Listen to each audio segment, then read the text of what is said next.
Ibrahima Oulé Foufana, bonjour. Bonjour Sorel, bonjour à tous ceux qui nous suivent à l'instant sur la télévision nationale. Il fallait venir à Sigiri pour se rajeunir, pour se rebébé, hein, comme Fodé Barreau l'a fait.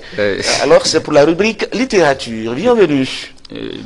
Merci. Voilà. Et vous nous proposez ce matin un livre écrit en alphabet inco sur le mariage. Le livre est intitulé Foudoulera, le régime matrimonial. L'auteur est Karamfa Mori Kamara. Il est professeur inco. Évidemment, c'est le livre.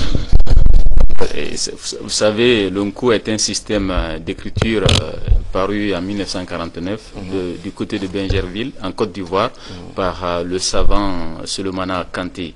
Et ce système a été créé pour une large communauté, c'est-à-dire tous ceux qui disent Nko dans un premier temps.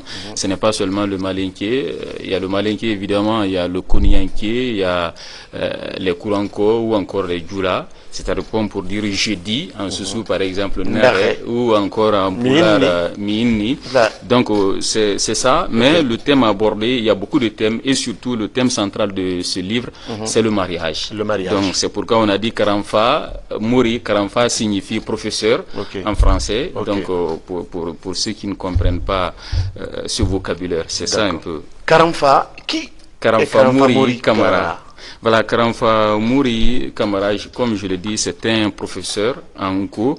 D'abord, il a commencé par la langue arabe, chez lui, bien sûr, du côté de Missamana, ça c'est dans Kankan. En l'an 2000, il a commencé son instruction, c'est-à-dire dans la langue arabe, et juste après, il est parti au Mali, en 2006, où il a un peu rehaussé son niveau en arabe. Et en 2010, il a bénéficié d'une bourse à l'issue d'un concours au Mali, où il a été le premier dans tout le Mali. Il est parti en Arabie Saoudite pour encore apprendre assez de choses sur l'islam. Il est revenu très expérimenté dans ce domaine, mais aussi en journalisme. Maintenant, c'est en 2015 il a commencé à écrire en cours. Présentement, Karamfa Mouri est auteur de plus de 155 œuvres littéraires en cours.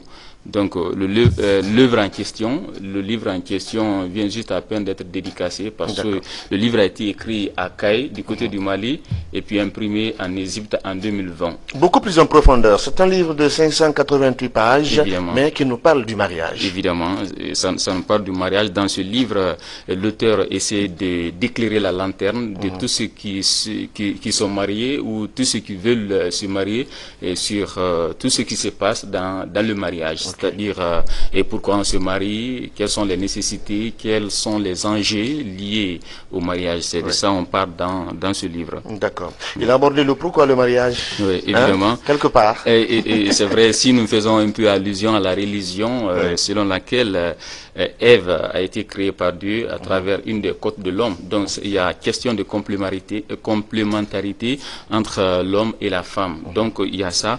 On se marie pour éviter beaucoup de choses. D'ailleurs, le mariage, dans un premier temps, sur le plan religieux, c'est une question d'obligation. C'est obligatoire sur et toute personne, si les moyens en tout cas nous permettent. Donc ça, il y a ça.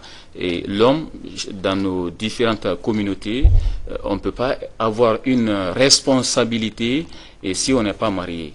Et c'est pourquoi dans certaines localités, pour être imam ou être un chef, on demande aux femmes de faire leur choix. Parce que sans femme, il n'y a pas d'homme au vrai sens. C'est ce que nous voulons dire. Et la femme en question, ce qui fait sa dignité, selon notre auteur Karamfa Mouri, c'est le mariage.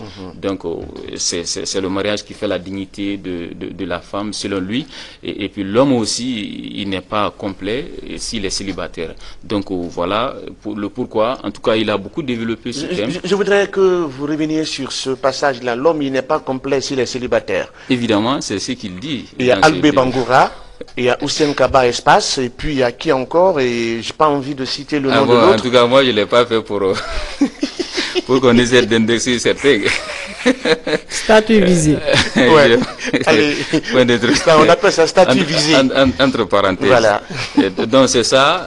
En tout cas, cette réalité, on peut la comprendre parce que c'est ce qui se passe dans nos différentes communautés, parce que si vous essayez de vous intéresser un peu au contenu de ce livre, c'est un monsieur qui est instruit en islam, donc il est parti de cela en faisant allusion aussi aux réalités de la vie. Donc ça, dans un premier temps, c'est de ça il parle. D'accord. Et on aura le temps de partir beaucoup plus en profondeur dans ce livre, mais il est accessible, n'est-ce pas, ce livre? On peut l'avoir comment? Ce livre, évidemment, on peut l'avoir à l'Erada, du côté de l'Erada Benkadi. Ça, c'est à l'aéroport chez Karamoko Sebe Mara. Donc, ce livre est disponible parce que l'auteur en question ne réside pas ici. Il est du côté de Kaï, à Bamako, mais il est guinéen. Et c'est là-bas, d'ailleurs, il a commencé, en tout cas, son instruction en arabe. Foudou Lera. Foudou Lera. Foudou Lera. Foudou, c'est le mariage. Lera, en Nko, Lera signifie livre. Hein, comme pour dire le document qui parle du mariage. Donc, c'est ça. Bien. D'accord. À chaque adhère,